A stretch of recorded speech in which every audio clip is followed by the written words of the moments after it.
કાર્યક્રમમાં બોલવા ઉભા થાય તો ટીકા કે ટિપ્પણી કરવી તો કોના સામે કરવી? આમાં આપણા વાળા જ ત્યાં બેઠા છે, એના સામે કહીને શું કેવું એમ?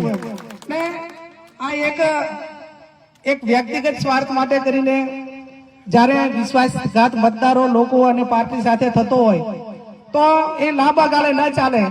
અને ભારતીય જનતા પાર્ટીમાં અહીંથી કોંગ્રેસ વાળો જાય ને એ ખાનગી રીતે તો એવું કે આ બાજુ ઓછીકું ના કરતા આ એવડો મોટા ગોડાઉન બનાવેલા છે એટલે ઉપયોગ કરીને ગોડાઉનમાં નાખી દેવાનો કાટમાળમાં, ભરતી વારનું કોઈ નામ લેતા નહીં.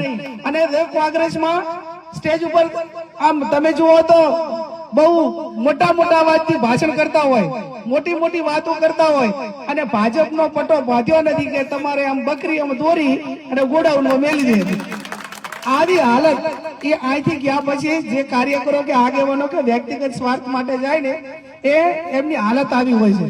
એક પણ મળતું સ્ટેટમેન્ટ કે એમના વિસ્તારના કામો માટે ના બોલી શકે. એમને લોકસભામાં ભાષણ કરવાનું હોય તો લખેલું આપે વાંચવાનું, વિધાનસભામાં એમને કઈ વાત કરવાની હોય તો લખેલું હોય એ વાંચવાનું. એના સિવાય પ્રજાના જે પ્રશ્નો હોય કે વિસ્તારના પ્રશ્નો હોય એને કઈ લેવા દેવા હોતું નથી. અને